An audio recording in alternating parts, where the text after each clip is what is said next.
Gentlemen, good evening. Back in our regular Monday night spot, 8 p.m, and it is the Online Darts Live Lounge with me, Phill Bars, Jack Garwood, and Boise has decided to return after going and watching some dreadful football.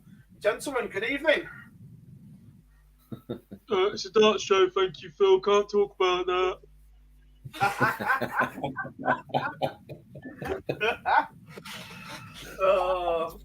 One of your best impressions, that is, mate. Well done. I thought Joe was back for a minute with impressions. Can you tell? Welcome along, everyone in the chat room. As always, all the usuals in. Tommy, Owen, Craig, Adrian, Daniel, Andrew, Mike, Kieran, Matthew, Paul, Laura. It says greetings from Maisie. Hope you're good, Maisie. Aaron is in. First of all, our apologies. Neil won't be joining us tonight because he's somewhere in the Irish Sea because the ferry got delayed, Boise. Yeah, that was the message I got not too long ago, that he's delayed, so he's at sea, and he will be joining us in a few weeks. He will be joining us for a little bit of a debate about world champion, shall we say? But he will be joining us very soon. What terrible timing for the PDC world champion to appear in the chat room. Yeah, how are we doing, Peter? Hope you are good.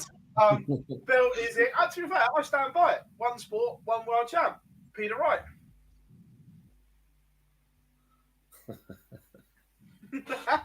Well, I'm assuming you watched the bots in the weekend where there was a world championship fight, and then there's another one in a few months. Start show, thank you.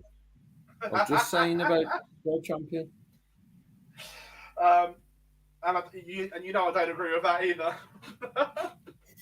But boys, it was interesting to have a weekend off from competitive darts. I know we all had other stuff on, but it was weird not to be checking results every 5 minutes.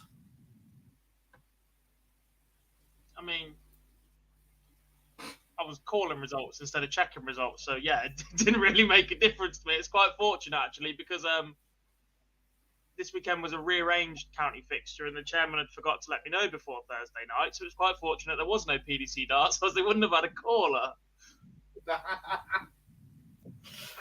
Don't worry, we'll come on to calling shortly, because not for the first time, boys.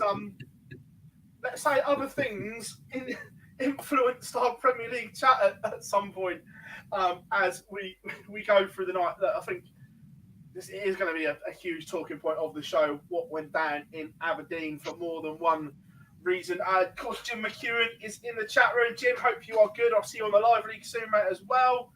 Happy birthday. He's from Scottish Open yesterday all the way down to the studio. Well, to be fair, I've got to do the same trip next week. You're an idiot. So let the violin out now, or shall we save it till next week? I'm going to be bugging you all the way through the night on WhatsApp. Speak for yourself, mate. Once going on mute. Once the fallout done. I stay at my girlfriend's way too much now that I just zone out. It used to be like 2 o'clock in the morning, I still reply. Now it's phone's on mute, turn it upside down in case it goes off, sleep by 10:30, it's bliss. Steve is in as well. But boys, we'll start with the Premier League, and before we get pictures up and whatever, first reaction to Aberdeen before we talk darts. What was your overriding memory of the night? Some darts was played.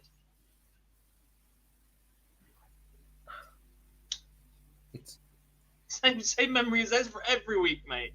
Same memory of absolutely every week at the minute.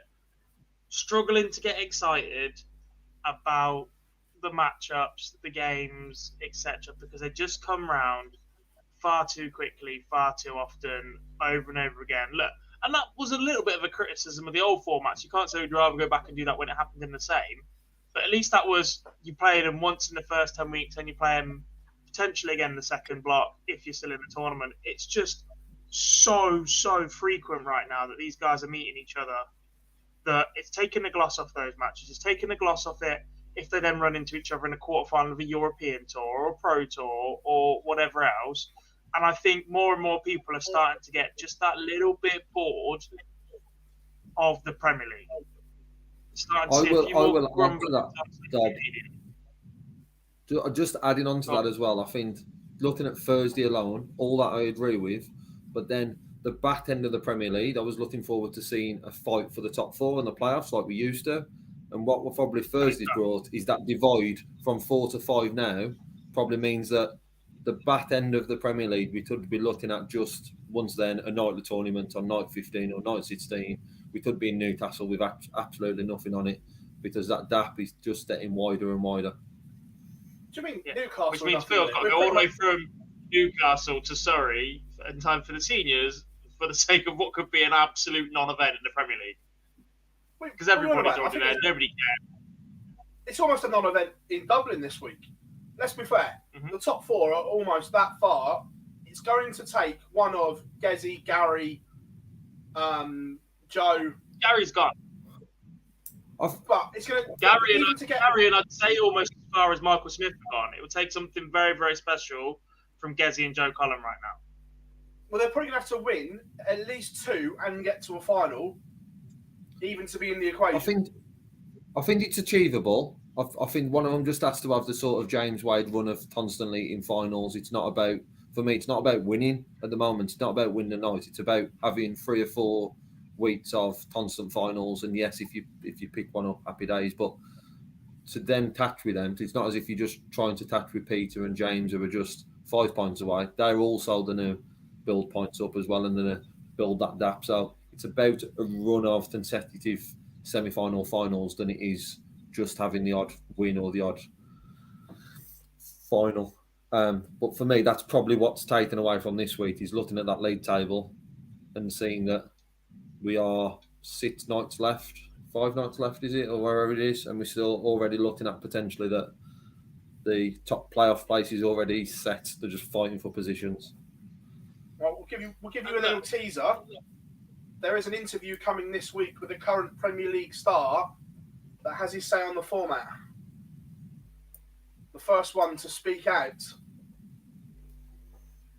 To be fair, though, the same player didn't like the old one either. It's just not very good for him as a tournament. But this is what? The second, third different guys we've seen the Premier League in. You've seen it normally. We've seen contenders. We've now seen it in this 8-man, every night matters format. Let's go with that. And the same issues are coming up. After 10, 12 weeks, people are bored. I genuinely don't think it matters what they do with this Premier League. Whatever format, even if they'd gone 8 players on alternate nights and the opposite 8 on the other half of the nights, as some people wanted, and then the top 2 from each of those then go on and play the finals night, etc., or however creative you got it, people will just be bored of it. Yeah. Because it goes on for too long. You need to cut 5, 6 nights out, rotate them in every year. So say Nottingham gets back-to-back years and then it'll have a year off, etc. Every 16 venues, every year we get 2 out of 3 if you drop it down to about 10. You have 2 years on, 1 year off. I don't know. I think there's some venues I don't think we need to have as well. Yeah. Don't need the O2. I think this year has shown that there's probably a few more than what actually we were saying before. I think before we was looking at 1 or 2. I think it might be more than actually that couple that we actually need to. Maybe not get rid of. I'm with Dob on this. Is maybe you don't need to remove any of them. You probably just need to rotate them, and then it makes it a bit bigger for that city that hasn't had it for a while, that has it a couple of years, and it's. I'm only going off the one night I've been to that was Birmingham, and I was expecting that to be so much bigger and better, considering we haven't had it there for a few years. And actually, it was still quite flat. But if you're building that up for a couple of years instead of just a passing on of tickets as such over year on year, it might have a bit of a different feel to it. The format of that needs to be looked at. There's something that needs to be done in between those sort of quarterfinals and semi-finals to final. I don't think there's brilliant enough being there. There's a bit of a gap. You don't have the Whartons then for the semis. It's just, for me, it needs to be looked at as an event. If they are building it as a one-off sort of tournament night, they need to still look at it as an event. Maybe chucking an exhibition game in between the semis and final. I don't know, chucking something to still entertain the crowd and give them something a bit different on that night. Yeah, agreed. Exeter's a must. Yeah, Exeter's a must because it's the only place they can get the players to buy that in time from. Peter says, "How are you guys doing today?" I'm really good, mate. Thank you very much. All good. All good. All good. But we'll dive in. So, Phill, one thing we probably need to touch upon when we're talking about the moments from Thursday night, the one thing that we will remember a lot from Thursday night was the tributes that Sty paid to Nigel Pearson. I thought they were absolutely spot on at the start, during the show, and also at the end. They deserve a lot of credit as the work he's done for not just darts but all other sports. Deserves an awful lot of credit. So that's probably the one thing that will be taken away from Thursday's coverage. Oh, the tribute was brilliant. My only criticism was whoever was directing, at the end, you could see that Emma was struggling to keep it together in that moment, and they kept the camera on her way too long. We were all screaming, just get the camera off her. You could see she was fighting back the tears because it wasn't emotional. It was the thing. It's like, just get the camera off her and go to the ad break and let her compose herself again, because Emma is absolute 100% a class operator. And it was just the cameraman. It was just like, just get the camera off. Generally, obviously, other than that moment, that isolated moment, but generally, the tribute itself that they put on for Nigel was fantastic. Yeah, no, I completely agree. Let's review and let's go through. First up, Johnny Clayton against Gary Anderson. Look, Johnny didn't play well, but right now I know we say it every week, but every week the hole's getting deeper for Gary Anderson. I don't see where a win is coming from right now. The throw has gone from looking... I didn't see where the Nottingham win was coming from, and I was sat there 100 yards away from him watching it happen live. He's lost all motivation and he doesn't care. He's not the same Gary that's got that get up and go, that fight that was determined to prove everybody wrong constantly. He just doesn't have that in his locker right now, and once you lose that, it's incredibly difficult to get that back again, and this sadly could see the dying embers of Gary Anderson's career. Well, I had a quick look before we came on, and he's in genuine danger of dropping out the top 16 after the World Championships, unless he pulls his finger, Boise. Yeah, the serious concerns. Dobbs just mentioned it there. The win in Nottingham came from absolute nowhere. When he looked at his Premier League, he's only won one other game other than that Nottingham night. Just shows that how disappointing it's been, and it's the motivation from other players. We'll see them going away and working on parts of the game. We've seen it with quite a few who have gone away and done that. James Wade probably being one of them who we saw drop off the Premier League and has come back, and we've seen him put up such a good fight this year. With Gary Anderson, is that motivation there for him to go on and put them errors in? There's a lot of talk always about the practice he does with Ryan Searle. How much does he actually do? How much is he actually sat there? Is what he says right, or is what Bully Boys says right? I do worry for him, because there isn't that fight that we sometimes see from him. So something needs to rile him up. But then we need the sort of Wayne Mardell comments that we saw with the Worlds 16 months ago, to sort of something to just drive him and get him back to the Gary Anderson that we all want to love to see. Because as soon as he's dropping out, and if he does get into a position where he's 20th, 30th in the world, and he's got to go and qualify or potentially down into Euro events to do that, then there is a real worry there for him. The thing is, comments like that only get him fired up in the very, very short term. It might put his back up for a week and a half, and he might stand on the hockey with a little bit more aggression, but he's just not going to get them out of the case at home and practice and put the hours in. It's rely on the talent for as long as it will keep him going. There are other avenues now. He could drop onto the seniors tour. He could go out and make exhibition, and he'd be very, very comfortable for the foreseeable future with Gary, without ever having to leave the closest lake to him and go fishing 4 days a week.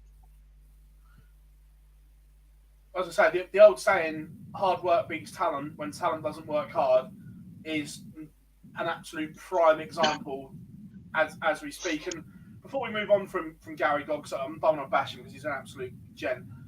But right now, he's also playing himself out of the Australian leg of the World Series. Look, one, whether he wants to go is another issue. But form-wise, he's actually playing himself out of even being spoken about. Yeah, look, his inclusion in the Premier League was a little bit of a surprise, to be fair, wasn't it? Let's be honest. He was one of the ones that we were told retrospectively that actually he was in long before the debate over Rob Cross and Joe Cullen, etc., etc., which was a little bit of a surprise. But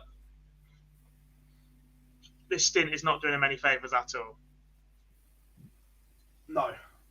Go on, Boise. Before we move on, go on. You can say it. No words at all. I'll hand it off to Dob. Not a word to say. I can't say nothing. I'll be told Robertson off. just slapped in a 147. I hope nobody's watching the snooker back later, by the way. Spoiler alert. But that was a bit good for you. And let's be honest, there's a lot of transfer between ball and darts and snooker, etc. Mainly the people that run it. So we do keep an eye on it. But that's been coming this week. Ronnie had a crack at one. Yeah. Bingham had a crack at one. Kyron Wilson had a crack at one. Robbo is playing unreal. Mark Williams went back-to-back 147s in an exhibition about 2.5 weeks ago, in which he hit 9 centuries on the night. And one of them happening always throws up the same debate. Always throws up the same debate about which is more difficult.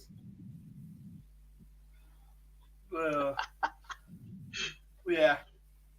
To be fair, if it comes off, we are going to do a good snooker darts cross at some point in the near future. So keep your eye out for that. Moving on. Peter Wright beating Joe Cullen 6-5. Boise Snakebite 103. Average Cullen 96. A real good game of darts and Snakebite coming out on top.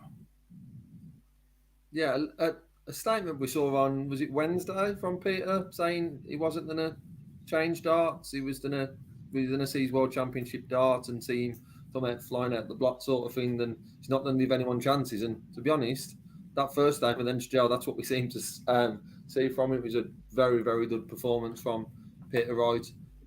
Probably then expected him to push on and continue that form, but he's in a very, very strong position. His aim, as he said at the start of the year, was to go on and win this. I don't think he'll tear where he finishes. As long as he goes on and lifts the Premier League title this year, it's just about getting into that top 4. So a few points on the board certainly helps him. And as I said, it was a very, very good vintage Peter Wright performance. Then arguably the worst game of the night, Gob. But your boy came through it, wading, prime wading. Who's going to argue with you on that? Your boy with some prime wading, only averaging 89, but beating bully boy Michael Smith 6-5. Yeah, it's not the high-flying stuff we've seen at times from Wade in the last couple of weeks, but again, it's a job done. And look, Gary's lost to Johnny Clayton, I think 100% put him out. Michael Smith's run of fixtures for the next few weeks does not get any easier. It's the Premier League, of course, doesn't get any easier. But when you've got a chance against a James Wade that's only averaging 89, to get through the first round for the first time in a while and get yourself into one of these nights, the only player that hasn't won one, you have to take those chances. Even though Wade has the darts in the last leg and whatever else, you have to find a way. Yeah. To get over the line. And he didn't. But the last quarter-final, MVG blowing away Going Price Boise with a stunning performance, almost 107 from MVG. And Price was in the game early doors, but from 3-2 down, I think MVG was. The afterburners went on, and it was vintage. Yeah, but it's what we've now getting used to with MVG. We've seen that he can go on and blitz the player or don't run off 3 or 4 legs of top quality. Probably stand out for me in this one. His finishing and then just looks back to what we've seen before at his best. And for him to do this to Derwin Price, obviously there's a lot of question marks since boxing announcement, injury sort of thing. But as you said early on, he was totally in this game, and then it was just a masterclass at this stage from MVG, who, for me, is looking like one of, if not the best player in the world at the moment in current form. The numbers is hitting. To beat him, you have got to play some outstanding stuff. Yes, obviously he's not winning every week, but he's got a few wins and he's in a very good position. I think at the start of the Premier League, there's not many people who would have probably tipped him to be there, coming in with the form that he had, and obviously the unfortunate of him dropping out the World Championships. You're not sure how he'd react to that. So for him to be where he is and to be playing the DARTS has been an incredible few months for him. And this one just showed that with those last 4 legs. Yeah, Simon, no comment on Elon Musk buying online darts at the moment under confidentiality rules. Semi-finals, Johnny Clayton silenced the Aberdeen crowd, but this was a really, really good game.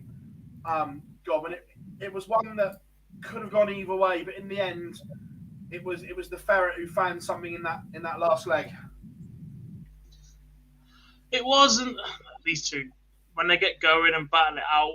I think we've seen different sides of these two throughout this Premier League campaign. They've not been their brilliant best all the way through it. We've seen when they're at the very, very top, they're virtually unplayable. We've also seen them pick up more wins in a lot of the field by not performing at their very, very top level. Johnny, I think we could definitely have seen signs of a blip earlier on in this campaign. Just the fact it was every single week coming quick and fast at you. Peter, was it the tinkering? Was it God knows else what? If he stays with these darts, said it since the match play last year, he can go on and do very, very special things. He did do very special things. He won the match play and the World Championship with them last year. But yeah, look, decent match. Johnny with the advantage of throwing in a little. I don't know what I can't think of the word is. A little attribute of the format that perhaps we're not so keen on. Why on earth they're not just bloody pulling off every game is beyond me. To be fair, on the same interview we touched on earlier on, he has his say on this as well. But does he have his say on how often he plays certain people in the same quarter as him as well? Yes, his words Same were half of the draw. I think I'm in the same half as Peter 2 or 3 times, yet I'm in the same side as Michael for the other 14 or whatever it was. It has been duly noted by the players. But the second semi-final, boys, this was one that you just kind of felt that Wade was hanging on to his coattails, that Michael was a level above in this game, but was in and around it until Michael he did find the afterburners in the end. But you were just starting to think, surely Wade can't win this game with 10 points in the averages. But yeah, you do think that. However, as soon as you see the name James Wade, if one player's going to do it in this Premier League, it's going to be Wade to do it. MVG found it then, started a bit slower and then pushed on. When we're talking about the Premier League and this top 4 that have pushed away, and I was the one to bring it up to say that it looks a bit clear. Wade's the one with those question marks still, just on the basis of obviously not a great week this week, and then looking at his next 2 weeks, he really needs to up that early on. He's got MVG Thursday and then Johnny Clayton the week after. Yes, he probably won't drop out if he loses them 2 games, but what it would do is close that gap and probably apply a bit of pressure going in. So these performances, yes, he will pick up points. Still the back end of this Premier League playing like that, as we saw him do that against Michael Smith. But what he won't do is if he didn't perform like that, get the better of MVG and Johnny Clayton and those lights of players, potentially even Peter Wright in that mid. So he needs to still get a few more points on the board, and he needs to play a lot better than what he did in Aberdeen to get those. Just before we go on and talk about the final, it's time for I'm going to gloat now because God did it the other week. I got the finalist and the winner right this week, boys. Just like to point that one out. I'd love to be in that position one week. just putting it out there after God had great delight in clipping it all up for social media. I haven't gone that far, not like that. But I called both finalists and the winner. That means we'll see it at some time in the next 24 hours then?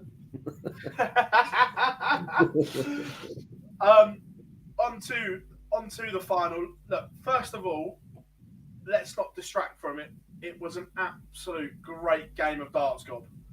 Let's get that bit right first of all. It was a fabulous game. Yes, we have got plenty of talking points off of the final, but first of all, as a dart show, it was a great spectacle. Yeah, it has been the last couple of times these two guys have met.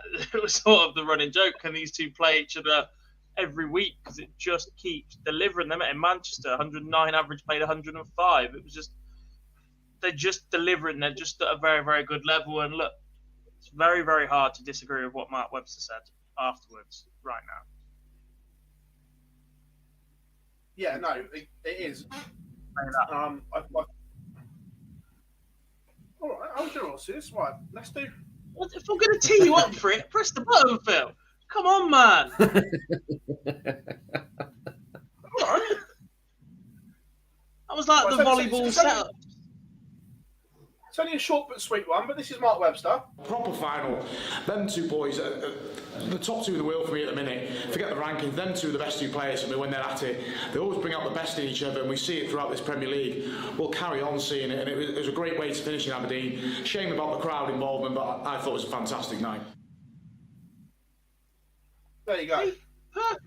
Perfect from me. Set you up. Just press that little clip. Oh, you mean this clip from Webby? Oh, has he mentioned the crowd? Right, let's talk about that. And I'm watching a snooker. Some of us are professionals here. Right. Question marks. We'll come on to the crowd in a minute because we'll do the table on that first because this is gonna take some time, and I know this is gonna get everyone in. Because I just know it is. I don't think it is. We're all going to sit here. We're all going to slag off the individual idiots, and we're going to be like, "What a state of this!" But okay, let's do the table. And these photos are hideous. I feel so bad. Look, fair play. You 10 grand up for 10 grand. There's not a lot I wouldn't do, to be fair. But taking these photos every week must be the pain of these players' lives. It is interesting, isn't it? I still can't get over how bad the stage looks. I really don't like this look. I would like the grey. I prefer this one. No, this is better than grey, Dob. This is a lot better than the grey one. It's just not. 100%. It's 100%. That's not worth a debate. This is definitely better. It's still not good. I'm not saying it's very good at all. It's just better than the other one. The grey one was shite, to put it lightly. We'll do the table. Like we spoke on The divide. On the divide, and there it is. Lewis. I think it's only Joe that arguably doesn't need to win a night. If he can pick up, cut the semi-finals, cut the finals, the rest are all in need of nothing but wins. I think we're all in agreement there. Yeah. I think Michael Smith is a quarter-final loss away from being out of it. Gary Anderson, what is there, 25 points left. I just don't see him picking up all 25. It's just not happening. I don't see him picking up 10, to be honest. Joe would need Peter to fall off a little bit, I think. Whereas Gezi is on the opposite half of the draw to Joe and to Peter right an awful lot. Yeah. I think the one in there, looking at it, obviously we're looking at probably Michael and Darian now out of contention. 5th and 6th now meet each other this week. Loser of that can probably find themselves in some real damage. We're saying that Joe might get away with a couple of final spots. If Gezi loses to Joe, then I think he's in a lot of trouble. Because that's over 10 points. I think Gezi loses in a lot of trouble. I equally think if Joe doesn't pick up points this weekend, because Joe's got to be looking at any opportunities playing Desi, Michael, and Darry that points are needed. If he doesn't pick up points then against Desi the week on Thursday, I keep saying the weekend, on Thursday, I think he would be in the same boat where he needs to then go on and pick up another night. So that's a crucial day in this week because it's a must-win for both. I am in agreement with you. Evening, Jack. Hope we are good, and we have a clip from the Ferret, and this is interesting. It's about a minute long, so enjoy. And this is the first time, boys, I've heard anyone real speak out properly about it. No, it was a bit weird, to be honest. Like, no, listen, when it's all the same, like, boo, it's the same kind of tone, it's a bit of banter kind of thing, but in the end, it was terrible. It was like the whistling were against myself when I was thrown for double, but sometimes when they do that against the player, okay, the player thinks, oh, come on, just do it and shut them up. But it also affects the guy that's thrown behind, because obviously Michael is trying to beat me, but in his head probably he's thinking, guys, just be quiet, because this guy's trying to throw darts. They pay silly money to come in, you know, or however. If there's a group of them come in and pay whatever for tickets. Don't they want to watch the best darts they can possibly throw? I just don't understand it. You know, the whistling is ridiculous at the end.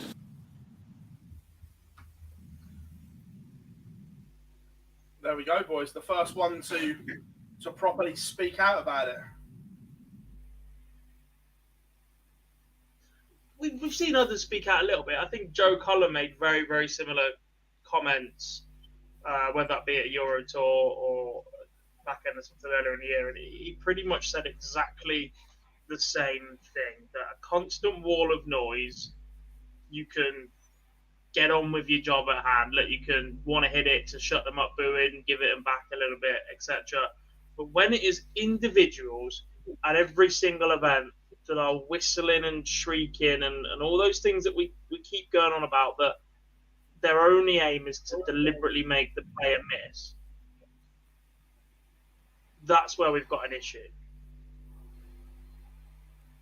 What I probably find interesting on that one though, Phil, and Johnny's mentioned there, that we probably don't look at it from this angle, is that actually Johnny's mentioned there the impact it can also have on Michael. So whoever's doing it is, I'll be nice, it's half eight and tournament and play nuts and muppet for now. But the fact that they're trying to do that to have a negative impact on how Johnny's throwing, but actually the knock-on effect is that it has an impact on the game, and sometimes we've seen it that actually it's risen that player and the other player has dropped significantly.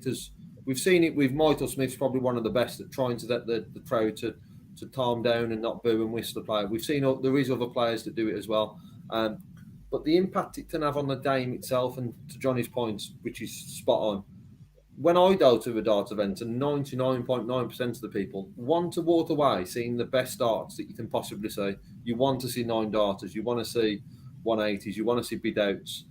I don't know why you would want to be booing someone to try and lower that level of performance from both players. It's just ridiculous that anyone would go with that mindset, and I can only think that the reason that is because they're not there for that reason. It's either drinks, work do, or the other one, which is probably key to it, as we've seen with messages to people, that is that someone's betting on someone and that them doing it to sort of have an impact to make sure that they don't lose out. And we've seen, obviously, messages that players have shown that they've received. Any of those reasons still doesn't make it right. Yes, you cheer someone. Yes, potentially you can do and boo someone. And as Johnny's mentioned, we're sort of used to that, whether it's right or wrong. But that one noise is fine. It's the fact that it's someone deliberately doing something that's different to the rest of the crowd to have an impact on that player's throw is just totally wrong. And we should see them, and hopefully they are looking at then throwing these people out. Yeah, I know it's the end of the night in this one, but there was noises we've seen before in quarterfinals and semi-finals, and they should be chucked out.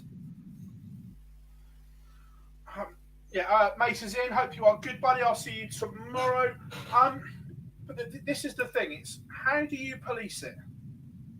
Because there isn't that much security in relation to the people in there. So if you've got a lone one on the side, it's easy to point out. But we've all seen what they're like. If you've got one or two that are slap bang in the middle of the arena, whistling, it's hard to police.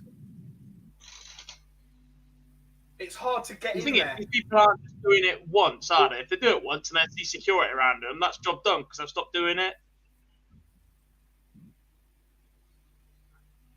If every venue's got 2 or 3, especially for the Premier League, 2 or 3 people in the security team whose exact job is identifying and removing people that are whistling, you will find these people and you will dig them out because they're not just doing it once. Do it once. Most shouts, most whistles, whatever, you can tell the general direction that they come from. That team then moves to go and stand in that vicinity. Wait for it to happen again. You isolate a little bit more. I also think that to probably follow that up with, it's not always an answer from it initially, but just a statement going out or something releasing, or when the tickets are on there around what should be given. There's always something on the tickets around football colours. It's clear that you don't see anyone at DARTS in their club shirts or whatever, and it's clear that's on there that you won't be allowed in. It should also be clear on there or on the email or on arrival that if you are found doing that, and sometimes just that threat of that could be enough for certain individuals. Yes, it might not be for all, but if we could start looking at an initial approach before, it comes that we are looking to shut people out, because no one wants that, but equally we don't want these idiots stopping the performance of the players or putting them off in any way. So for me, they've got a PDC first should be looking at getting something out or releasing something to these ticket holders. So not only that you'll be shut out, that you also won't be returning, and it's the responsibility of the PDC TV member, and then it will have an impact. If I've paid £50 for my membership and I've done with Dob and Dob's booing, or not booing, whistling and doing something like that, I would be having a word with him as a mate to say, you're going to cost me coming to these events in the future. There's something there that could be done.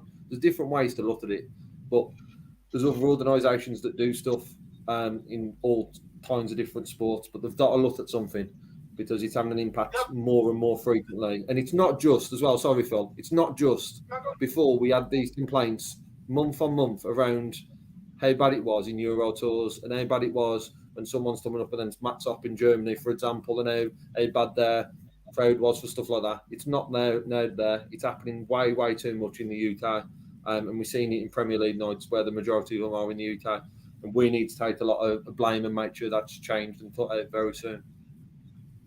I was about to say, May said it in the chat room, it is a football mentality. And look, I'm not condoning this one bit, but it almost went, right, after the stick Gezi got, especially the back end of the year last year, that it almost felt, going to Cardiff for night 1 of the Premier League, the Welsh were like, we're sticking up for our man here, everyone else is getting it. And vice versa, the Scottish have gone, they're getting it, and we're sticking up for our own. I'm not condoning it, but it certainly does feel that there's a chain of reaction here that is going on. Yeah. Which is fine. That Derwin Price and Johnny Clayton should have that level of support extra to the other players in Wales. I.e., if we have, I don't know, we've seen MVG in Holland and all that sort of thing. But if we have another player come in, if like Jose was back and we moved it to Portugal, you would expect a big fan base in there for him. It doesn't mean that you should be putting the other player off. You should be supporting your player. And yet, like I says, I'm not opposed to the booing. It's a bit pantomime-y. I'm not. It's a general feel within that stadium. It's just one constant noise across. It's the fact that they are, by supporting Gary and Peter, which it was early on, they were doing stuff to put off Johnny in both of those games. And then that carried into that final game, because Johnny was the villain from beating the Scotsman in the quarterfinal and the semi-final. Otherwise, if Johnny would have come through the other section, it would have been MVG booing. It was nothing personal against Johnny, and I'm sure he knows that. But it was the fact that he's just knocked out Darren Anderson and Peter Royce in Scotland, which had that impact. But it's supporting someone, not doing the opposite to, the other player that's having an impact on his performance. Just not right for me at all. Can't even say there's a fine line between support and abusing an opponent. There's quite a clear, big massive, bold line saying, shout, cheer for your player. The minute your opponent's at the hockey, shut your mouth. Just don't do it. I'm going to throw this one in the mix. Do the PDC, want to do anything about it? Remember Barry's very famous line once. All publicity is good publicity. If people are talking about darts, that is good. Yeah, but it's the same people talking about darts now. It's not drawing anybody new in. It's not engaging in a wider audience going, oh yeah, did you see what happened in the darts? Because it's such a frequent occurrence. And now the players are speaking out, I genuinely don't think the PDC have a choice. And the problem is that if the PDC wanted to do anything, or in the past, etc., they would have done. This is very much a rod of their own making. They build the World Championships as the best stag do Christmas party in town, etc., and it's expanded into the rest of the game. We took it, the Euro Tour, to Germany and beyond, and behaviour was allowed to escalate there a little bit, shall we say. We're not saying the UK crowds have ever been absolute angels, but the minute that the PDC had to step in was the minute that Blackpool and the Winter Gardens became engulfed in this behaviour as well, because that has always been the Mecca / Holy Grail. You get proper darts fans in Blackpool. They're all well behaved. You won't get that if you go up there, etc. And the other year when Phill played MVG and it was an absolute bear pit, it started to turn a little bit there. But the last 2 or 3 times we've been up there now, it's been just as bad as everywhere else in the world. And at that point, you're sort of losing it. All I'm saying is we had whistles at Lakeside this year as well, didn't we, Boise? Yeah, we did. I forgot about that until you just said it. Yeah, it's the thing is, see, I get your point of all publicity is good publicity. The problem is we've had an outstanding final, and we've spent 2 times as much time talking about what's happened with that throughout the night than we have that final, and that's what it's time to. On some nights, the darts hasn't been fantastic, so it would be understandable. But actually, it was a good night in Aberdeen. There was some very, very good matches there, and unfortunately, what's them away from that is the crowd. I don't want to say the crowd behaviour, because it'd be run on probably, like I say, the majority of the fans that were there, but that small percentage who was causing that whistling and creating that sort of noise, and how much we heard of that in the final. For me, I don't know how they've not spotted them individuals. It wasn't around. It seemed to be coming from the same sort of area. So they've dotted them all. The fact that God was playing a tune was the issue. It wasn't even just a whistle. He was playing a tune. Yeah. That's also the point. Is you're right in do they want to stop it? Do they want to really have that impact? And the only way that'll happen is by the players all coming sort of together to raise those sort of concerns and asking more what can happen. Because what you don't want to see is someone like Michael putting in a fantastic final performance. Yes, not getting over the line, but then he's leaving the stage annoyed with other issues and not that he's just lost today. Because that's what it seemed like. Obviously, it wasn't just the crowd why Michael was annoyed, but. Anyone think you knew what the script, Boise? See, that's how you do it, Dob. That's how you do it. I'll line them up. Well, now he's switched on. Don't stitch me up with this. Mine was perfect. I didn't even know that was coming, and mine worked better than yours. Exactly. I'm teed him up for it. In fact, why are you blaming me? I'm blaming Phill. He presses the bloody buttons. The other talking point away from darts was the heated argument between Russ Bray and Michael Van Gerwen at the end of the game, gents. Both giving it some on the stage, and it was interesting backstage afterwards. It was a little bit fruity as well. an interesting one. Is there a right and a wrong in this one? Like I say, there's more that could be done. However, it's what instruction is given to the PDC staff, and Russ is definitely part of that, of when they should and shouldn't announce stuff to the crowd, because on Thursday it was having no impact whatsoever. The one thing I would say is I do think Michael's got a point here. I know there's a lot of times when people have thrown up that it can be a sore loser, but any great winner is a sore loser. So I don't at that point. We've just seen it on stage. That's the difference. The amount of players who lose and backstage and are the same. We've just seen it publicly from Michael a few times, but probably the top 32 in the world are all the same. When they've lost, they've lost. I think Michael's got a point here, personally. I think the one that he had the right hump with was on the 85, when he started his action and Russ has turned his body round and give a thank you. And the 85 was match darts God. I think that's what really upset him. It wasn't just a microphone up, it was a whole turn of the body.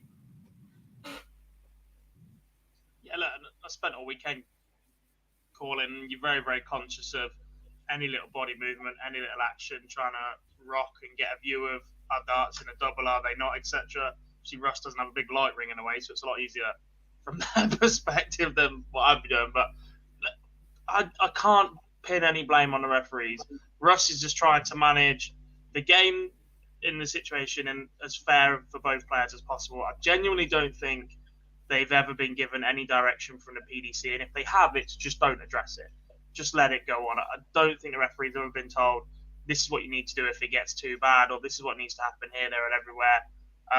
We've seen George Noble take it into his own hands a couple of times on the Euro Tour, but the minute the Sky cameras are rolling, completely different. Never really seen it that way. It's always been on PDC TV and Euro Tour, etc. Never really seen Kirk have a go. Don't recall Paul Hinks having a go. Maybe the odd thank you, but that was the amount of times they don't even look at the crowd to say it, as if to say this is for you. And I just think that this is the situation that the PDCs are making. Yes, for Michael, that exact moment would have been incredibly frustrating. Any sort of movement, any sort of motion out the corner of your eye, it can be enough to put you off as a player. But at the same time, I think Michael's been revered for his sporting integrity at times over the last couple of years, being gracious in defeat, etc. He knew full well the whistles and everything that's going on there, and Russ is trying to address that more than trying to put Michael off. And I just think at that moment, yeah, right, 10 grand's a lot of money, possibly not to Michael Van Gogh and wanting to win, etc. But just on that, I don't think obviously, I'm not saying Russ has done it deliberately at all to put Michael off. I just think Michael's got a right to feel aggrieved at this point, as Phill said, because he has had an impact on him going for match darts. I'm not at all saying that Russ has done anything deliberately there. The worry is there that you are probably right, that there is no direction, and maybe there should be direction to what Russ and what George should do. Because George got applauded massively for what he did recently, and he deserves a lot of credit for that. But there should be direction from the top. And a couple of people having a pop at him saying useless, blah, blah. And he's like, we need to say it after the leg's gone. He's like, it's the last leg. I'm trying to make sure that the players can finish the game in the best way possible, etc. He's like, I can't tell the crowd best of order for match darts if the match darts have already been and gone, sort of thing. So the moment between Johnny collecting his darts and the next player being at the hockey is very, very small. Especially the pace that some of these guys like to play at, these two in particular. And it really doesn't help that the man in green is one of the worst in the business at encroaching the exclusion zone, which means he's there even quicker than anybody else anyway. A couple of people, it wasn't the last leg in particular that MVG had the hump about. The only thing I will say, and I need to word this right, for me, George Noble is the best referee in the business, bar none. And I do think he'd have handled the situation better, because all Russ did probably 5 or 6 times was say thank you. After twice doing that mid-leg when they're going for a double, I genuinely think George would have stopped them starting the next leg and then gone and given them a ticking off. Because this was happening from, what, leg 5? Or even before that, leg 5, leg 6, somewhere around there. This was happening. I'd love to agree with you, because we've seen that behaviour from George on the Euro Tour. But George was in Leicester last year at the Grand Prix when it was terrible, and he's been involved in his Premier League so far, and we've not seen that from him. I genuinely think once the Sky cameras are rolling, the refs have been given a different directive. And for me then, you've got a better relationship with George than any of us, but I genuinely, whether that's true or not, from the outside, that's what it looks like. It looks like the referees are told to just ignore it as much as they physically can and try and do the bare minimum to make it look like it's being addressed. But actually, if it carries on, the fault is still very much on the crowd. And again, this is where the PDC are absolutely hanging them out to dry. They have to come out strong with this. That's for me the thing. PDC needs to come out and something needs to be done about it. Also, for me, because he's tried it 2-3 times and it's had no impact, I'm not sure that's going to make a difference saying it sits 7, 8, 9 times, the same thing over and over again, or at this point raising it. Yeah. It was too late at this point. It was already, it said, like says, thank you quite a few times. I just think it was the run time to get involved. That last sled should have just been played out with nothing mentioned. To the George point, I agree he's not done it in a Premier League and there might be a different direction on TV, but that's got to happen earlier on in the game when it's happened earlier on. This was happening from the start. So to then try and say something to him in the last leg, for me, seems completely pointless if what's worked before has had no impact. That's why I can understand Michael's frustrations. Like I says, it's just different because his frustrations that aired publicly, he reacts straight away, whereas some players will have that minute or two and then, trust me, have words in the back. Michael came into the press room afterwards, and I can say this because he said it in front of everyone, so it's common knowledge that his exact words were, "The crowd are the crowd. I don't care if they boo, whistle against me, for me, or whatever." His point was he was raging with Russ. None of his frustration was to do with the crowd, and he came in and said that in front of the whole press room.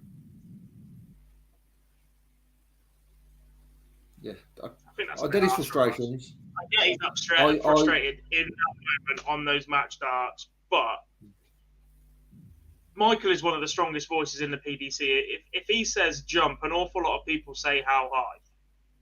And at that point, he could quite easily turn around and go, actually, I'm with Johnny here, and I'm with Gezi here, and I'm with whoever else here. Because he's had it towards him in the past, and he probably will have it towards him in the future as well. He's not the 100% most likeable player on the circuit. He doesn't get love absolutely everywhere he goes. There's an awful lot of darts fans out there that love to see Michael van Gerwen fail, and in doing so, they will boo and whistle him at exactly the same time. And he could collectively made a statement there and gone, actually, yes, it's cost me tonight. I admire Russ for having a go and trying to do something, but it clearly wasn't working.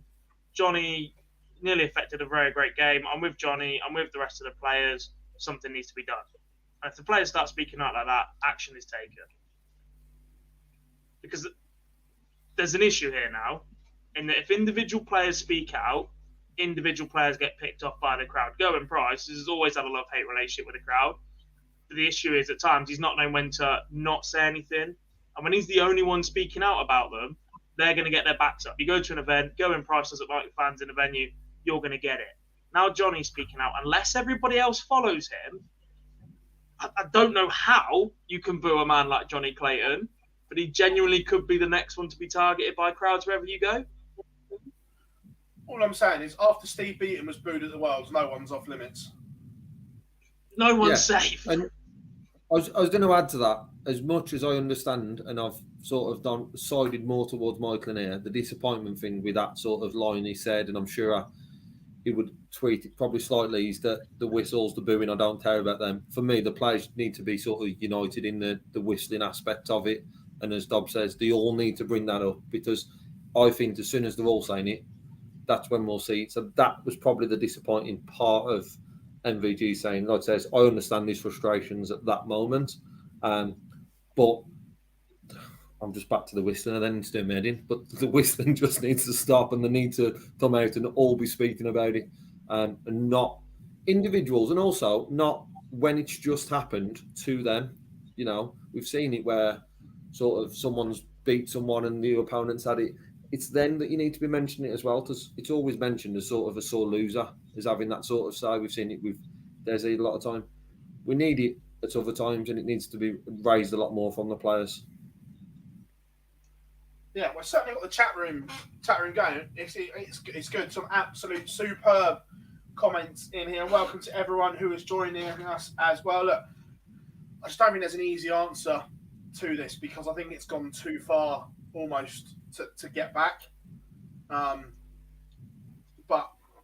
time will tell. I think there's small steps though that the third take now, as we've mentioned. Just an email to people who are thumbing, a message on arrival, just little small steps now to try and have that impact and try and change that culture, and then see if that works. And then if it does, then obviously you don't need to look at it. You might still have, and you probably will still have, the individual idiots, but then you can look at them and isolate them. It's just getting bigger and bigger at the minute. And the biggest one recently and the worst one was Leicester, and it seems to have built and built in the UK since then last year. Obviously, we didn't speak about too much pre-COVID, but we had it a bit in Blackpool, but then Leicester was really bad for me. And being there a few nights, once I was there with the pair review in Leicester, and we saw that a lot more frequently, and not just for doing. I thought the Worlds was worse than Leicester. Yeah, it was. Sorry, what I was saying now, Phill, is Leicester Yeah. sort of was the big impact from the UK, and it was having that knock-on effect. Yeah. It did get worse at the Worlds, but it seemed to be the starting point in the UK getting really bad, and being the talking point that night instead of actually the fantastic darts we see from these players week in, week out. Where do we think the PDC reluctance comes from? Is it the minute you admit the minute you acknowledge it, you admit you've got a problem, and at which point they're worried about less people attending? Do they genuinely think that marketability and ticket sales will take a massive hit by admitting that there are individuals at their events that are causing the players issues? Because when they reconfigured the World Championships, they could have sold out that tournament 4-5 times over. That's why they made the change to turn it around rather than leave the venue. But they made sure that they had that excess demand for tickets. More so in the peak sessions, and as your quarterfinals, semi-finals approached, 4-5 times demand trying to get those tickets rather than perhaps your random Tuesday afternoon in the middle of December. But why are they not addressing it? Apart from Barry's, it's good press. It's not good press. I'm fed up of hearing that. Well, interestingly, Johnny, when he came off stage before his media, he told me this at the exhibition, but he said it anyway. He was asked not to mention the crowd in his post-match. Don't have a go at the crowd.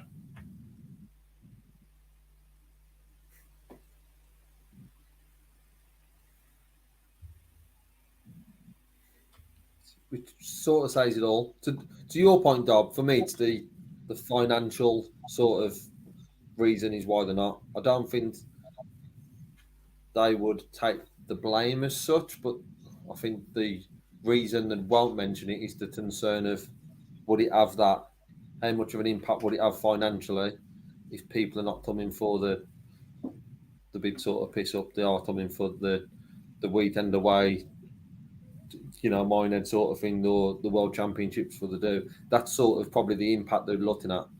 I can't think of any other reason why they wouldn't, because as a spectacle, you'd still want it to be the best and not have the whistling in there.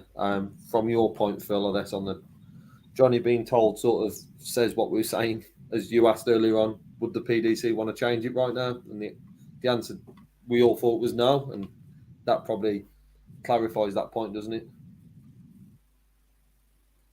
Which isn't right. Well, it isn't right at all.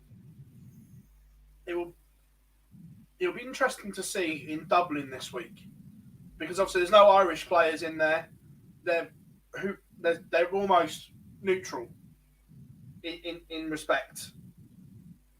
There's no Irish, so who are they going to boo, cheer, whistle? It'll be interesting to see the difference at the Three Arena this week.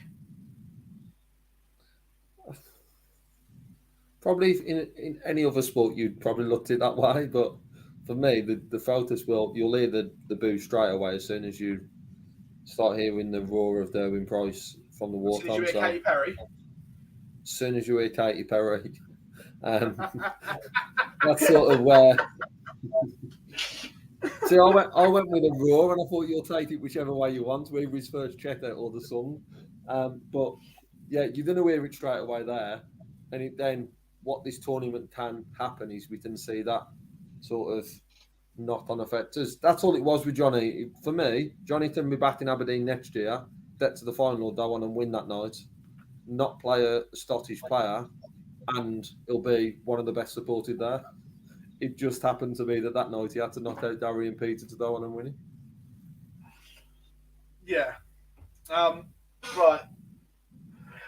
Plenty else happened this weekend. We haven't got slides for these, because just basically didn't have a chance. But Scottish Open, boys.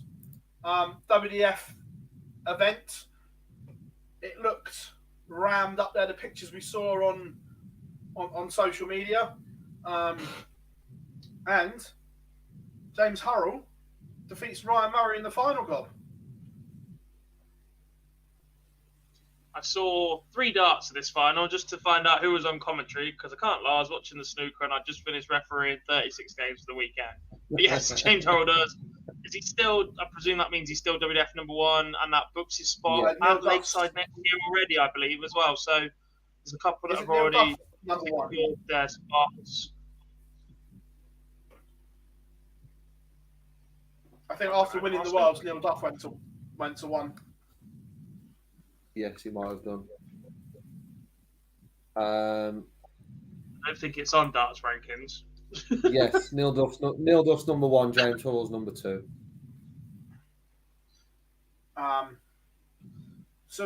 Henry said James overtook him by winning that event. James is back to world number 1. There we go. WDF website is not updated as Neil is still number 1, but there we go. Some interesting names in the mix as well. Good to see Jamie Lewis get into a semi-final. Obviously also Aaron Monk, Dave Prince from the seniors, Jim McEwen, Dave Pallett all making quarterfinals. It was interesting. There's some interesting names up there.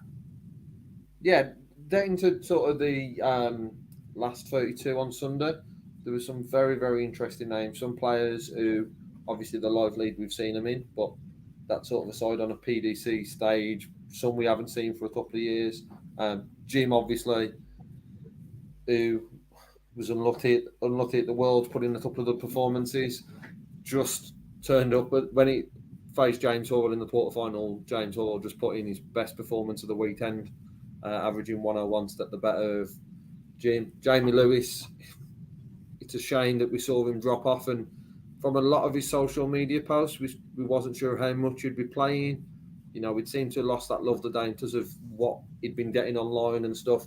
But it's good to see him get into a semi-final. And when we got to that stage, it was, you know, there was finding out. For James, it was to be number 1. But for the other 4, it was about trying to book the place at Lightside for whenever that happens next year. But it was a good final. You know, Ryan Murray had match darts. But it was James Hurrell who nicked it in a very nip and tuck down. It went both ways. And fair play to James for getting over the line. Also, in the ladies' event, Dieter Hedman is at 228 that I see on Twitter. Yes. It's just a shame that the ambassador for the sport Dieter has just been incredible. It's just a shame that the crowning glory looks as if it will always pass her by. Picks up ranking titles and big titles for fun, apart from that one. Yeah, and it was disappointing that she played in the Worlds this year. We've seemed to be struggling with an injury. But yeah, the level that Dita is at just isn't the same level as what we're seeing by some of the other women at the Worlds. And it seems like that World Championship will never, World Championship, Late Side Championship will never be in her hands, unfortunately. But got over the line in this one, beat Joe. Joe had a very good day, a very good weekend, I should say. But another final, mismatched darts, same as in the men's. But Dita was able to knit it. Joe had, like I said, had a good weekend, beat Bo in the quarterfinals to stop a ridiculous run that Bo had in WDF events of winning games. Went back to the Isle of Man and the Worlds, obviously. So good run for Joe to get to the final. But it's Dita who progresses to late side. Yeah, just a couple on this as well. I may be wrong. I don't see her playing goal, but you quite surprised that maybe Lisa Ashton didn't go and play? Potentially. Was she not playing county for Lancashire though? I don't know. I didn't look at any of the count. If I'm being honest, I didn't look at it. Couldn't, because there was no Wi-Fi, so Data Connect was down. So I'm not sure she was in the Lancashire squad, but Lancashire did win the national title this weekend in Division 1 in the Premiership. And she does normally play, I think. Oh yeah, I know. It gives everything for Lancashire. Which brings me on to another question. Now you've said that, I understand that things have been rescheduled for COVID cancellations and X, Y, and Z, but all these bodies are competing for space at the moment within the amateur game. And I just find it ridiculous that on one weekend we had the Scottish Open, which is a WDF Platinum, county games, and the Magic Weekend all on the same weekend. That seems... There wasn't supposed to be any county games. Two of them were rearranged, and they were both in the Division 1, so the third tier division. They were Nottinghamshire's game and Derbyshire's game. Both of them were rearranged from games from January. Both visiting teams had issues with COVID, and then may have sent some players to Q School as well, but it happens every bloody year, so you can't actually prove it. So these games were given a deadline. Well, I believe that our game was going to be in May, but as far as I'm aware, the season ended yesterday. So at short notice or short enough notice, everybody was told you have to play this weekend, find teams, etc. Magic Weekend was put in the date a long, long time ago. That was for 2 fixtures for the Premier League teams, possibly the Division 1 teams, the Championship teams as well. The fact that clashes with Scotland was a little bit disappointing, but obviously the minute Scotland took themselves out of the UK county setup, they've always been keen to just do their own thing. Maybe that was a little bit of a statement from them rather than avoid it. I don't really know. It's just not a particularly good look, I don't think. Yeah, I agree. I think you're always going to get that. The other thing is that we haven't mentioned is there was a shed load of qualifiers this weekend, but trying to pinpoint who qualified for what, home nation qualifier, associate qualifier, etc. I'm not really sure how the order of any of those are picked, etc. But there was an entire weekend of that over in, was it Hildesheim? Yeah. We'll come on to that in a second because I've got one picture that I did obviously catch a little bit of it. But yeah, I just find it a little disappointing that players are being asked to pick and choose so much. Like I said, I really like the concept of the Magic Weekend, and with a little bit of work, I think it can be a big thing on the circuit. But obviously, when you've got the Scotland's darts, whatever they are, seemingly just sticking 2 fingers up to everyone else and saying we'll do what we want, not ideal. As Job said, but I like the concept behind the Magic Weekend. from what I've seen, I've had a conversation with a couple of people. Look, they had teething issues with technology. Wi-Fi went down, so Friday night the singles started very, very late. The final didn't get underway until 2:30 in the morning. That Keegan Brown won as a flyer/warm-up event. A few people grumbling about that, food choices, etc., and the venue being card only. Looked like they could have done with just that little bit more management within the building. There was no set barrier between playing area and seating area, but again, you just learn to go through those things. But like, everything I've read suggests that there was fantastic time had. There's a video somewhere going around of Ricky Evans leading a conga of about 200 people around this massive centre. It just looks fantastic. Like, everybody had a really, really great time. I think you're always going to get, I don't want to call them old dinosaurs, but from what it sounds like, most people grumbling are people that don't like change and people that are very set in their ways, and we can do this forever, and then realise that actually their county finances are up the shitter, and there's a reason that their counties were going to hell a couple of years back, and BDO fees and all sorts. So look, great to try something new. Needs tinkering a little bit, just iron out those issues. Can see it happening again, definitely. And actually, at that point, it would be nice if every division had a Magic Weekend. So at some point within your season, there'll be a Division 1 Magic Weekend, and then a Championship Magic Weekend, and a Premiership Division Weekend, and everybody forfeits one home game, one away game to be there. You play 2 games while you're up there, everybody in the same room, and everybody in the division is in the same room once. I think that as a concept could work. Have 5 Magic Weekends over 5 different months, etc. Book each team in and go from there. Yeah, no, I don't buy into the whole people moaning about the venue being cashless. We've just come out of 2 years of COVID when they were encouraging you to only use your card. So I find people moaning about that ridiculous, if I'm being completely honest.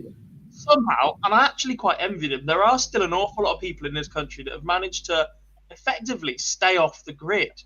Your old boys that work cash jobs and whatever else, that just don't trust anybody and everybody with technology, or just don't understand it, still pay all their bills via whatever they can, and just avoid being a digital footprint anywhere. And I actually quite admire them for it, especially with like modern time and the way that there's talk of, or has been taught, especially through COVID, of restricting people's access to money if they're not vaccinated, etc. I quite envy people that could just go on and live their life tomorrow if restrictions such as that on living came in, as digital or technology or whatever. Touching on the qualifiers, look, it was an absolute minefield to go through. However, one man stole the show. Don't get me wrong, he's absolutely done the live league over, but I'll forgive him for this. Shock. Sebastian won't be in this phase now.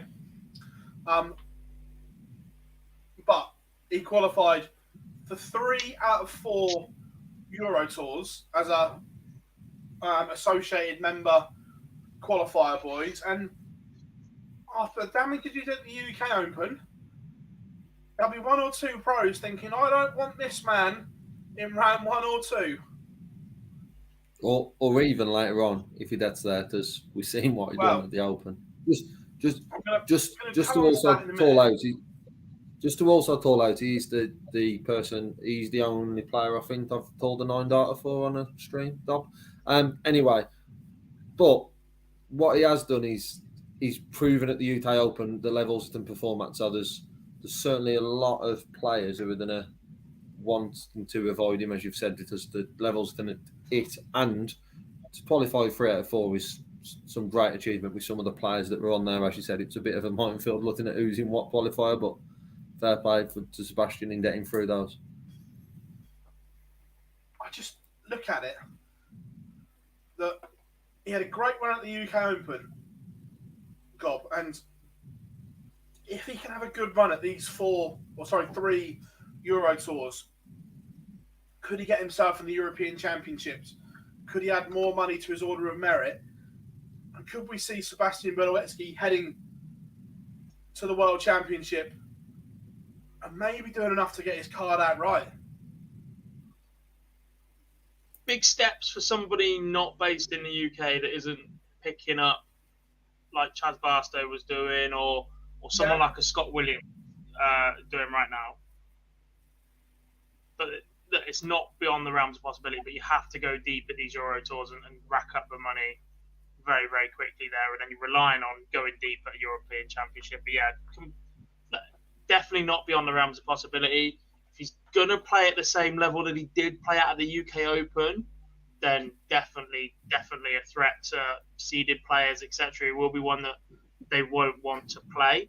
And if he can continue this form over the year, has to. The more you can do to avoid the minefield that is Q School, the better.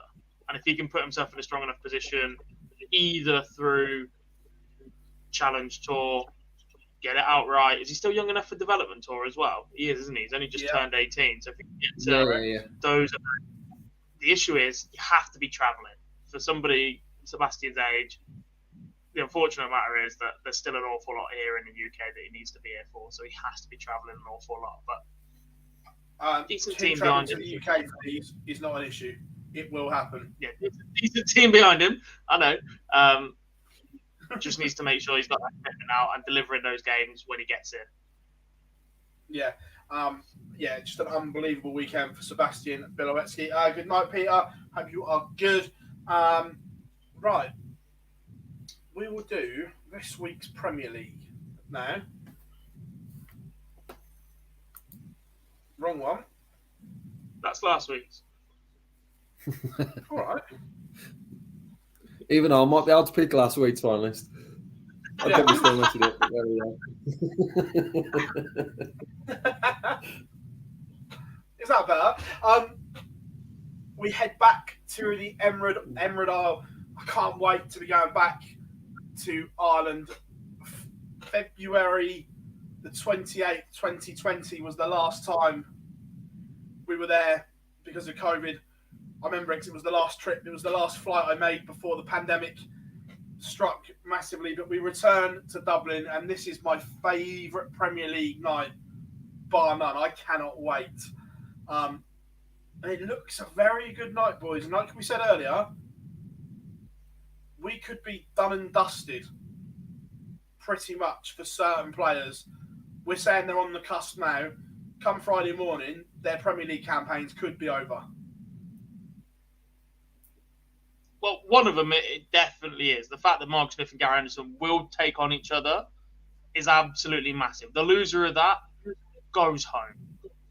To put it bluntly, they're not doing anything in 4 weeks that can catch up that gap with the amount of points everyone else is going to accumulate over that time and beyond whilst they're not involved in this evening as well. So the loser of that goes home. The winner of that could really do with making at least the final and getting on that little bit of a run.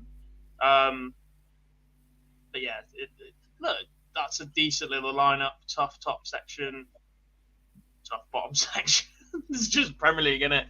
And Phill, why is it your favourite venue? Oh yeah, because you got on the piss the night afterwards. Yeah. Pretty much. 4 of us are going over. I'll be working until the Premier League is done, and then it's 36 hours on the lash. Fly home Saturday. I'm looking forward to it, to be fair. But chat room, come and get involved here as well with your score predictions. So first up, we do have James Wade against MVG. They have met plenty of times so far, Gob, and can your boy do it, or is it going to be an early exit? I'm going James this week. I've not given him as much credit as others have recently. You two have been... In fact, you laughed at me when I said he was going to go to the final that 1 week, but after that you started to realise a bit. Cam, on the other hand, has backed James every single week I can remember for the last few weeks whenever we did a Fallout Bar on a Thursday night before. This may be completely different to what I said on Thursday night as well, actually. But I'm going Wade to beat Van Gogh now that I'm looking at it again, purely because James has the darts, and he is incredibly difficult to break. Boise, are you agreeing, or are you going the opposite way? I am agreeing with Gob. pattern since '95 has always been MVG final, MVG first round, MVG final, MVG first round defeat. So I'm going to say that continues. I tipped it in week 10, and I'm going to tip it again in this one. It does help massively that the throws with James Wade. I also think we don't see the performance we saw from James Wade last week. As much as he did win one of those, it wasn't great James Wade. And I think he can get the better of MVG this week. If it doesn't, it does open up that gap a little bit, as we will have obviously a winner in the price. Tullen, I think Tullen, I know we'll move on to it shortly, but I think Joe can close that gap. So I think Wade needs a win. I think Wade will get a win. I am going MVG to win 6-4, averaging 105.36. You might as well just type it in Wikipedia now, Phil. I'm sure you did it the other week. No, look, I just think Michael's. I think he's on another level at the moment, as Webby said, and I think he just outscores James Wade in this game. Match number 2. Gerwin Price, Joe Cullen. Big moments here, boys. See, for both players, there's a lot on the line on this one. Yeah, I can see, as I was alluding to there, I think Joe edges it. It's a big night because the top 4 play each other and the bottom 4 meet each other in the quarterfinals. So it's Dame 2 and Dame 3, the biggest games of the night.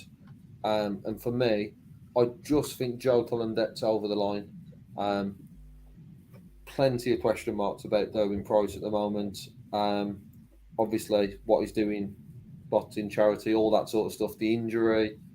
I think Joe can get the job done in this one, and he'll beat Price 6-4. Go. Big week for Gerwin Price, because if Colin does do some damage, quickly find himself cut off with the others.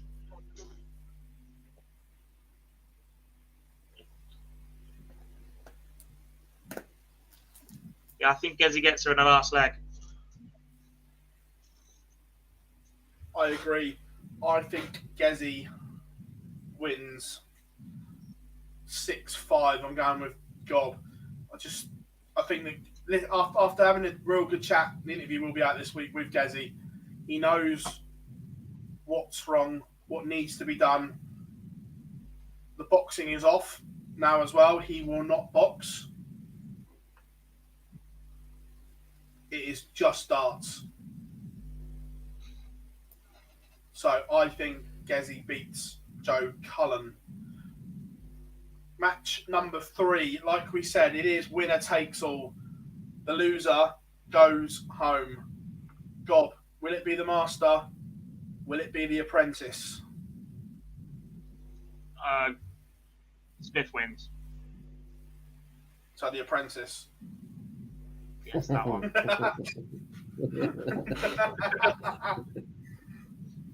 Yeah. He teed you up there, Gob, as well, and you just let him down. Well, he let me down earlier, didn't he? So, just burst his beach ball. Yeah, look, I just don't see any fight in Gary Anderson. I think the issue for Smith is, again, he's probably in that position where he just wants it too much. The level of performances aren't quite matching that at the minute, and it's affecting him negatively again. But I think he's got enough to put Gary away in this one. For you boys? Yeah. The only motivation that can be there for Gary at the moment, as we're not seeing anything else, is the fact that he's up against Michael Smith, and we saw them go sort of back and forth at each other when they played each other about this argument over practicing and much as he puts in. I don't know if Anderson can sort of lift that just for 1 week against Michael Smith, so I'm having to edge towards Michael Smith, who you take that Nottingham weight out for Gary Anderson, and it's been a dreadful Premier League for Ando. So I think that continues, and I think Michael Smith wins pretty convincingly.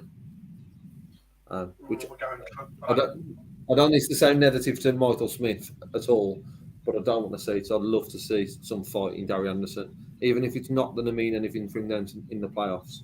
I would just love to see a bit of fight in these final weeks. But Smith wins quite easy.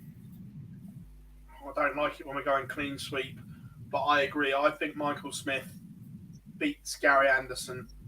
I can't put my finger on it, but something is not right with Gary right now.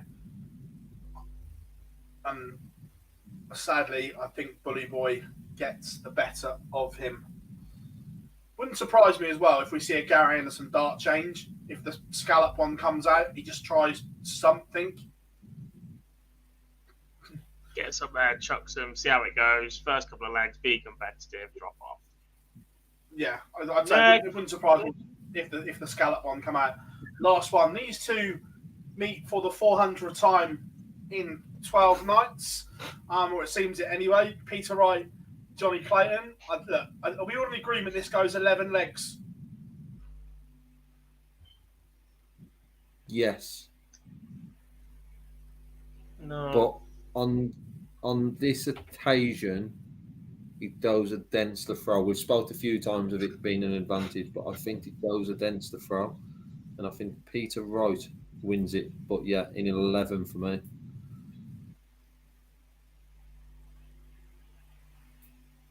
What are you saying, Gob?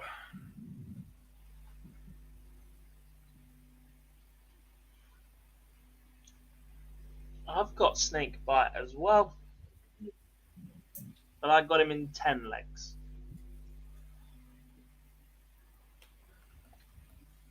I'm pretty sure I had a Johnny Clayton, Michael Van Gerwen final on in Fallout Bar on Thursday night.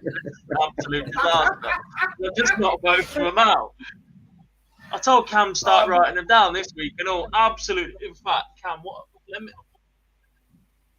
I'm going to message Cam and find out what I had. I'm going for a Johnny Clayton 6'5", purely because he has the darts, and I've said this quite a lot in close games.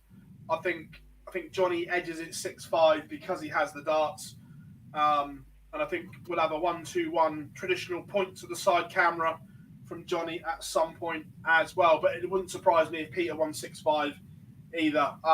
These two are that closely matched, but I think having the darts could be the key factor in this one. So I'm going to go Johnny. So chat room as well. Your go on. Wright's not won since week 1, but he has made 5 of the last 6 semi-finals. So he's starting to just put it together a little bit. It's just the back end of the night. So chat room as well. Who wins and who do they beat in the final from your selections that you made? Gob.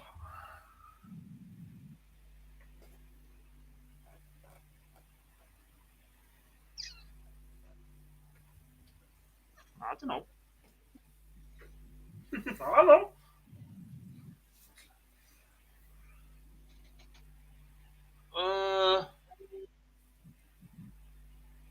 Snakebite beats Wadey. That's definitely not what I had on Thursday night. Oh, Lee's got the same, for Christ's sake.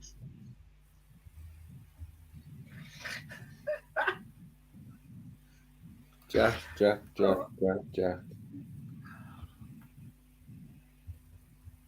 What? How it plans out, I just can't see anyone outside the top 4 getting in these finals. And for me, that's why I had Peter Wright, James Wade. And I've done right to win it in mine as well. Yeah. That's why my head was shaking as soon as you picked it. Luckily, you can go back and say, oh, I picked another one on the Fallout Bar on Thursday. But yeah, Peter Wright beats James Wade on Thursday.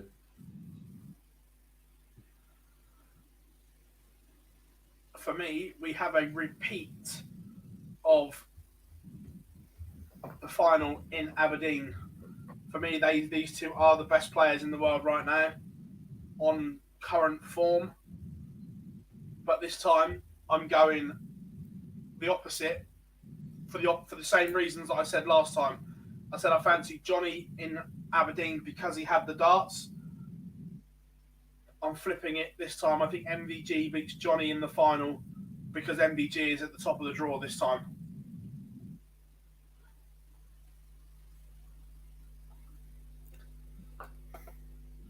I just think that between the top four, being in that top half of the draw makes such a difference at the moment.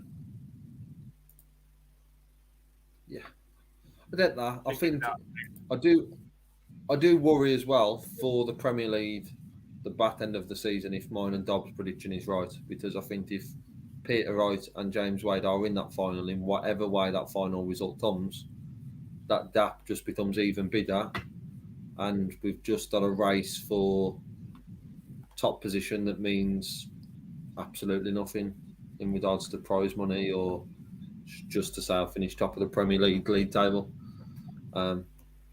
So I hope it doesn't happen, so we can have some sort of excitement to that league table. But I just see them four being stronger than the other four by quite a significant bit at the moment. So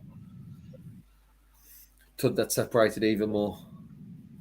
And that happens anyway. If Desi beats Joe Cullen and then Desi doesn't win the semi-final, whoever he plays, that gap will potentially grow anyway. So interesting scenario. Have we missed anything else in a week of darts, boys?